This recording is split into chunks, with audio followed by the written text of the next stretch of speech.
छविला के YouTube channel में आपका स्वागत है। यहाँ हम आपको ऑनलाइन क्लासेस कराते हैं, आपको पूरा कोर्स कंप्लीट कराया जाता है और साथ में कुछ महत्वपूर्ण एमसीक्यू क्वेश्चंस टेलीग्राम चैनल के द्वारा भी सॉल्व कराए जाते हैं। तो इसका जो लिंक है आपको डिस्क्रिप्शन बॉक्स में मिल जाएगा।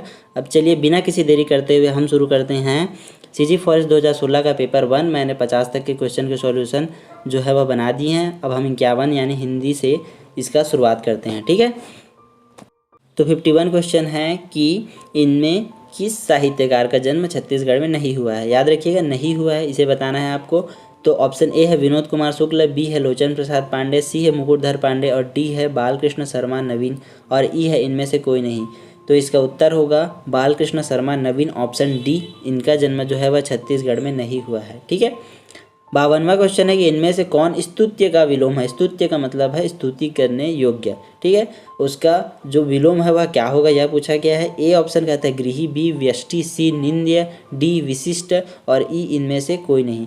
तो निंद्य जो ऑप्शन है यानी निंदा करने योग्य, यह इसका सही उत्तर होगा, यानी ऑप्शन सी निंद्य इसका सही आंसर है। अब चलिए अगला क्वेश्चन में चलते हैं।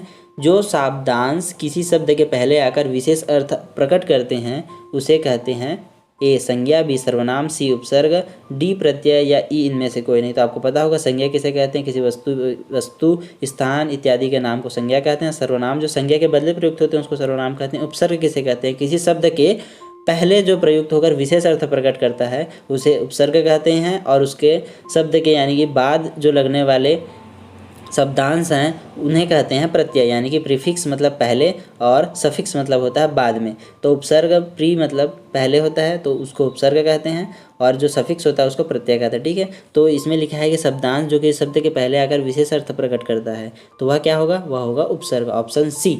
अब चलते हैं 54वां क्वेश्चन। जो शरण में आ गया हो वाक्यांश के लिए सार्थक शब्द का विकल्प चुनें। यानी कि अनेक शब्दों के एक शब्द है, इसमें से आपको बताना है कि जो शरण में आ गया हो उसको क्या कहते हैं। ऑप्शन ए शरणागति, ऑप्शन बी शरणागत, ऑप्शन सी शरणागति यानी बड़ी की मात्रा, ऑप्शन डी शरणादाता, ई इनमें से कोई नहीं। तो इसका जो सही आंसर होगा वह होगा शरणागत, यानी कि जो शरण में आ गया होता है उसे शरणागत कहते हैं। ऑप्शन बी इसका सही आंसर है, शरणागत। अब देखते हैं क्वेश्चन 55। चंद्रमौली का समास विग्रह। चंद्रमौली, ऑप्शन ए चंद्र और मौली, बी चंद्रमा का मौली है जो, सी चंद्र है मौली में जिसके, डी चंद्र रूपी मौली और ई इनमें से कोई नहीं। तो जो चंद्रमौली शब्द है वह बहुब्रीहि समास का उदाहरण है और यह किसी तीसरे व्यक्ति को संकेत करता है। तो चंद्र है मौली में जिसके, यह जो है इसका विग्रह है और यह जो है किसकी ओर संकेत करता है, यह करता है भगवान शिव की ओर संकेत। तो यह जो ऑप्शन सी है वह सही होगा और यह बहुब्रीहि समास का उदाहरण मैं आपको बता देता हूँ। इसके बाद ऑप्शन 56वां चलते हैं। चित्र भाषा या अभिव्यंजना पद्धति पर ही जब लक्ष्य टिक गया तो उसके प्रदर्शन के लिए लौकिक या अलौकिक प्रेम का क्षेत्र ही काफ़ी समझा गया। इस बंधा हुआ क्षेत्र के भीतर चलने वाले काव्य में छायावाद का नाम ग्रहण किया गया।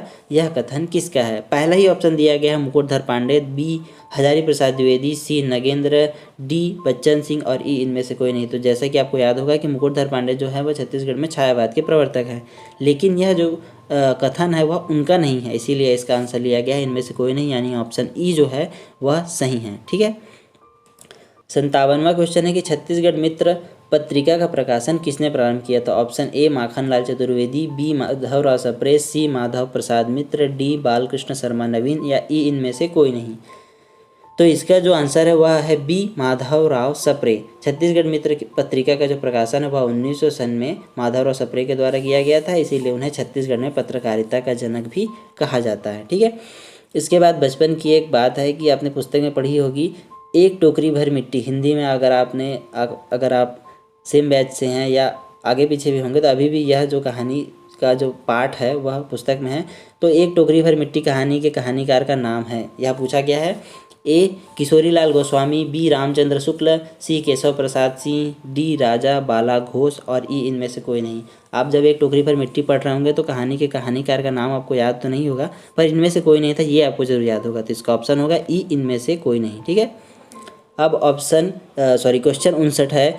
जब कोई सरकारी पत्र, कार्यालय ज्ञापन या ज्ञापन एक साथ अनेक प्रेषितियों को भेजा जा रहा हो तो उसे कहते हैं। प्रेषितियों मतलब होता है एक से अधिक कार्यालयों में या व्यक्तियों अधिकारी विशेष में भेजा जा रहा हो तो उसे क्या कहते हैं। तो यहाँ पर 5 ऑप्शन दिया गया है।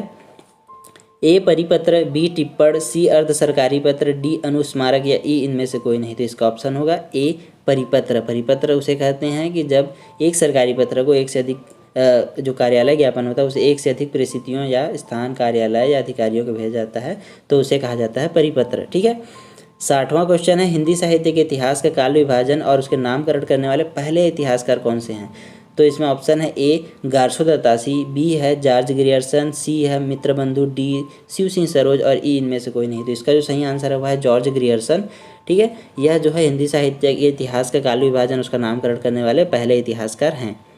अब चलते हैं 61वां क्वेश्चन, तल्लीन का सही संधि विच्छेद है। तो तल्लीन का सही संधि विच्छेद का जो ऑप्शन है वह है तत् धन लीन, तल धन लीन, तली धन ईन, तल धन लीन और इनमें से कोई नहीं। तो यह जो है वह व्यंजन संधि का उदाहरण है और यहाँ आपको ऑप्शन ए सही होगा, तत् धन लीन मिलकर होता है तल्लीन। ठीक है। अब देखते हैं क्वेश्चन नंबर 62वां, जिन ध्वनि चिन्हों द्वारा मनुष्य परस्पर विचार विनिमय करता है उनकी समष्टि को क्या कहते हैं। तो उनकी समष्टि को क्या कहते हैं। ऑप्शन ए स्वर, बी व्यंजन, सी भाषा, डी वर्ण, ई इनमें से कोई नहीं। तो आप परस्पर जब बात करते हैं, अपने विचारों का आदान प्रदान करते हैं तो वह किससे करते हैं, भाषा से करते हैं। तो इसका आंसर होगा ऑप्शन सी भाषा। ठीक है। अब चलते हैं क्वेश्चन नंबर 63वां, हिंदी का अनुनासिक वर्णों की संख्या कितनी है। तो इसमें ऑप्शन है ए 1, बी 2, सी 3, डी 4 और ई इनमें से कोई नहीं। तो अनुनासिक वर्णों की जो संख्या है वह 4 से अधिक होती है। तो इसका ऑप्शन ई जो है वह सही होगा, इनमें से कोई नहीं। 64वां प्रश्न है कि निम्नलिखित में से कौन संक्षेपण के गुण नहीं है। ए संक्षेपण स्वतः अपूर्ण होना चाहिए, बी संक्षेपण में संक्षिप्तता होनी चाहिए, सी संक्षेपण में प्रवाह और क्रमबद्धता होनी चाहिए, डी संक्षेपण की अभिव्यंजना स्पष्ट होनी चाहिए और ई इनमें से कोई नहीं। तो संक्षेपण जो है वह स्वतः अपूर्ण होना चाहिए, यह इसका गुण नहीं है। याद रखिएगा संक्षेपण के गुण में यह नहीं आता, यानी कि संक्षेपण में संक्षिप्तता होनी चाहिए, ये इसका गुण है। संक्षेपण में प्रवाह और क्रमबद्धता होनी चाहिए, संक्षेपण में अभिव्यंजना की स्पष्टता होनी चाहिए, लेकिन संक्षेपण स्वतः अपूर्ण होना चाहिए, यह इसका गुण नहीं है। इसलिए इसका ऑप्शन ए जो है वह सही होगा।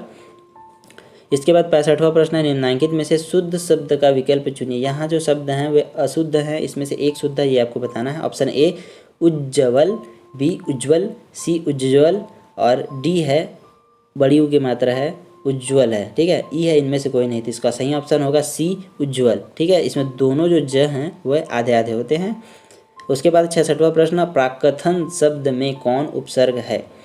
तो ए है प्राक, बी है प्राक, सी जो है वह प्रा है और डी जो है वह कथन है और ई जो है इनमें से कोई नहीं। ठीक है। तो ये जो है थोड़ा मिसप्रिंट हो गया, यहाँ पे ये इस प्रकार होगा, यानी उसके नीचे जो हलंत लगेगा। ठीक है, बी ऑप्शन के। तो इसका सही आंसर है बी प्राक, लेकिन इस प्राक के में क के नीचे जो है वह हलंत लगेगा। ठीक है, यानी कि आधा क जो है प्रयुक्त होगा। अब है 67वां प्रश्न, निम्नलिखित में से शुद्ध वाक्य विकल्प है। ए कश्मीर में कई दर्शनीय स्थान हैं, बी कश्मीर में कई दर्शनीय स्थान देखने योग्य हैं, सी कश्मीर में देखने योग्य कई दर्शनीय स्थान हैं, डी स्थान दर्शनीय कई कश्मीर में हैं, ई इनमें से कोई नहीं। तो इसका सही आंसर होगा जो शुद्ध वाक्य है वह है ए कश्मीर में कई दर्शनीय स्थान हैं। तो यह सही क्यों होगा ये मैं आपको थोड़ा सा एक्सप्लेन कर देता हूँ कि दर्शनीय स्थान तो देखने योग्य ही होते हैं, तो देखने योग्य यानी इसका पुनरावृत्ति की आवश्यकता नहीं है। उसी तरह ये देखने योग्य दर्शनीय दोनों हैं और यहाँ पर स्थान दर्शनीय कई कश्मीर में है, यह जो है सब वाक्य के जो फॉर्मेट है उसी में फिट नहीं आ रहा है। ठीक है, तो इसका ऑप्शन ए जो सही होगा कि कश्मीर में कई दर्शनीय स्थान हैं। ठीक है, अब चलते हैं इंग्लिश के सेक्शन में, जनरल इंग्लिश। क्वेश्चन नंबर 68 है कि which of the following phrasal verbs means to abandon.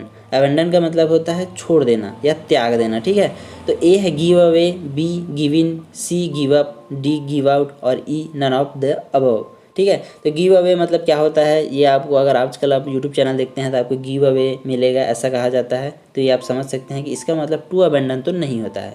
इसके बाद है गिव इन, उसके बाद है गिव अप। गिव अप मतलब क्या होता है आप भली भांति जानते होंगे कि गिव अप जो है उसका मतलब छोड़ना होता है, तो इसका सही आंसर होगा ऑप्शन सी गिव अप। ठीक है, 69वां प्रश्न है कि transform the following sentence into passive. ठीक है, पैसिव में आपको इसको ट्रांसफॉर्म करना है। जो सेंटेंस है वह है स्मोक फिल्ड द रूम।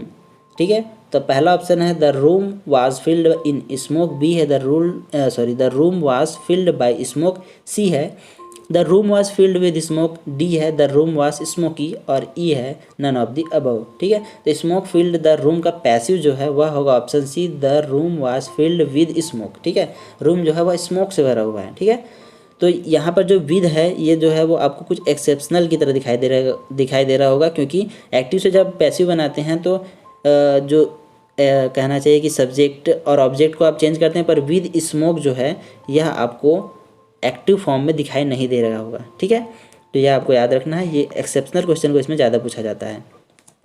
अब चलते हैं question number 70, give the synonym of delinquent. ठीक है, तो ए ऑप्शन जो है वह कहता है ऑफेंडर, बी कहता है वर्चुअस, सी कहता है ट्रूथफुल, डी ऑनेस्ट, और E none of the above. तो इसका जो सिनोनिम यानी समानार्थी है डेलिंक्वेंट का वह है ए ऑफेंडर। ठीक है, इसके बाद 71 क्वेश्चन में चलते हैं, देखते हैं determine the sentence of the following sentence, मतलब टेंस जो है determine the tense of the following sentence. तो यह जो टेंस कौन सा है इसको आपको बताना है। तो I have had breakfast at 6 AM। ठीक है, I have had breakfast at 6 AM। तो इसमें आपको बताना है सिंपल प्रेजेंट है, सिंपल पास्ट है, पास्ट परफेक्ट है, प्रेजेंट परफेक्ट है, नन ऑफ द अबव है। तो यह जो है वह प्रेजेंट परफेक्ट होगा, क्योंकि आई हैव जो है वह हैज़ और हैव जो है वह परफेक्ट में लगता है, और यहाँ पर आई है इसीलिए हैव लगा है, और जो है ब्रेकफास्ट हो चुका है इसलिए यह होगा प्रेजेंट परफेक्ट। ठीक है, अब चलते हैं 72 क्वेश्चंस में, correct the sentence, the performance of our player was rather worst than I had expected. ठीक है, यह जो है आपको करेक्ट करना है सेंटेंस को। तो आपका ऑप्शन ए है bad as I had expected, B है worse than I had expected, C है वर्स देन एक्सपेक्टेशन, डी है worst than was expected, E है नो करेक्शन रिक्वायर्ड, यानी कि ये जो सेंटेंस है वो सही है, इससे कोई भी करेक्शन की आवश्यकता नहीं है, ऑप्शन ई कहता है। लेकिन इसका सही आंसर होगा option B, worse than I had expected, यानी कि जो परफॉर्मेंस है हमारे प्लेयर की वह ख़राब है जैसा कि मैंने एक्सपेक्ट किया था। ठीक है, ऑप्शन क्वेश्चन 73 है, correct the following sentence, A cattle is grazing in the field, B the cattle is grazing in the field, C है cattle is grazing on the field, D है the cattle is grazing in the field, E है cattle are grazing in the field, F है जो none of the above. इसमें एक option extra दे दिया गया है, ये अब एक जो है आपके काम का नहीं है, नन ऑफ द अबव को आप हटा दीजिए। ठीक है, तो ऑप्शन डी आप देखिए, ऑप्शन डी जो है वह सही है, वह है the cattle is grazing in the field. ठीक है, तो कैटल जो है वह ग्रेजिंग मतलब चर रहे हैं फील्ड में यानी मैदान में। ठीक है, इसके बाद 74 देख लेते हैं, change the following into active voice. ठीक है, he was laughed at all his friend. ठीक है, ऑप्शन ए कहता है he laughed at all his friends, option B all his friends laughed at him, C they laughed at all his friends, D all this friends were laughed by him. ठीक है, और E है none of this. तो इसका जो सही answer होगा वह होगा B, all his friends laughed at him. ठीक है, तो आपको एक्टिव वॉइस में बदलना है पैसिव वॉइस को। ठीक है, तो यह जो है वह जो है इसका आंसर है, नहीं सॉरी, यहाँ पर जो है इनटू एक्टिव वॉइस कह रहा है, यानी कि पैसिव वॉइस में उसको एक्टिव वॉइस में चेंज करना है। ठीक है, तो option B all his friends laughed at him जो है वह he was laughed at all his friend का एक्टिव वॉइस है। ठीक है, 75 क्वेश्चन देखते हैं, which of the following is not an antonym of erudite. ठीक है, इरूडिट का जो एंटोनिम कौन सा नहीं है आपको बताना है। तो ऑप्शन ए है shallow, B uneducated, B unthinking, D unwilling, E none of this. तो इसका जो आंसर है वह है ऑप्शन डी अनविलिंग। ठीक है, अब देखते हैं question number 76, explain the idiom a herculean task. तो अ हरक्यूलियन टास्क का इडियम जो है उसका एक्सप्लेनेशन क्या होगा, A a very difficult work, B an easy work, C an enjoyable task, D a pleasing trick, या ई नन ऑफ दिस। तो इसका सही आंसर होगा ए वेरी डिफ़िकल्ट वर्क। ठीक है, हरकुलियन मतलब आपको हरकुलिस याद होगा, एक देव मानुष था, तो उसका जो काम होगा वह डिफ़िकल्ट ही होगा, तो उस प्रकार के टास्क को कहा जाता है ए हरकुलियन टास्क, और इसका जो एक्सप्लेनेशन होगा वह होगा ए वेरी डिफ़िकल्ट वर्क। ठीक है, अब क्वेश्चन नंबर 77 को देख लेते हैं। तो supply correct preposition in the following, I am staying blank friends not far blank the station. ठीक है, क्वेश्चन मैं रिपीट करता हूँ, I am staying blank friends not far blanks the station. A option कहता है I am staying at friends not far away the station, B कहता है I am staying with friends not far from the station, C कहता है I am staying up friends not far from the station. D कहता है I am staying up with friends not far from the station.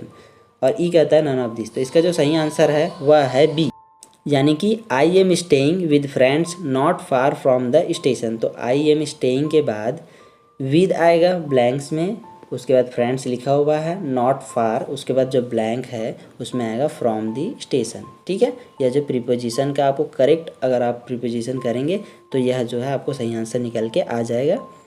अब चलते हैं 78 question पे। Supply the proper verb form in the following sentence I blank you. और इसका आपको wish और बी में से एक जो है उसके रूपों को यूज़ करना है, याद रखिएगा, प्रॉपर वर्ब फॉर्म को यूज़ करना है। ठीक है, ऑप्शन ए कहता है I wished I was you. Option B कहता है I wished I were you. Option C कहता है I might wish I was you. D कहता है I wish I might have been you. और ई कहता है नन ऑफ दिस। तो इसका जो सही आंसर होगा वह होगा option B, I wished I were you, यानी कि यह जो है उसका प्रॉपर फॉर्म के साथ वर्ब को यूज किया गया है। अब देखते हैं question number 79। For precis writing one must have expertise in the art of. Option A elaboration, B illustration, C condensation, D explanation और ई नन ऑफ दिस। तो कंडेंसेशन आपने सुना होगा, अगर आप इंग्लिश मीडियम के हैं तो संघनन को कहते हैं इंग्लिश में कंडेंसेशन। ठीक है, तो जो प्रेसिस राइटिंग का एक एक्सपर्टाइज होता है वह आर्ट किसका होता है, तो यह होता है कंडेंसेशन का। ठीक है, अब 80वां क्वेश्चन है rearrange the following into a meaningful sentence. ठीक है, इसको आप अलग अलग दिया गया है, इसको जो है वो मीनिंगफुल सेंटेंस बनाना है। तो 1 में दिया गया द सन, बी आउटसाइड, 3 कहता है डू नॉट प्ले, 4 टू, और 5 कहता है इज शाइनिंग, सी ब्राइटली, और 7 सो बेटर। तो इन सब को अरेंज करके आपको एक सेंटेंस बनाना है। तो यहाँ पर सीक्वेंस दिया गया है कि पहले किसको रखेंगे तो एक जो परफेक्ट सेंटेंस बनेगा। तो इसका ऑप्शन है बी सही आंसर। ठीक है, 1 5 4 6 7 3 2, यानी 1 मतलब होता है द सन, 5 का मतलब है इज शाइनिंग, और 4 का मतलब होता है टू, 6 का मतलब होता है brightly, 7 so better, 3 do not play, और 2 है आउटसाइड, यानी कि the sun is shining, 2 brightly, so better, do not play outside. ठीक है, ये इसका मीनिंगफुल सेंटेंस आपको फॉर्म हो जाएगा। ठीक है, अब चलते हैं 81 क्वेश्चंस पे।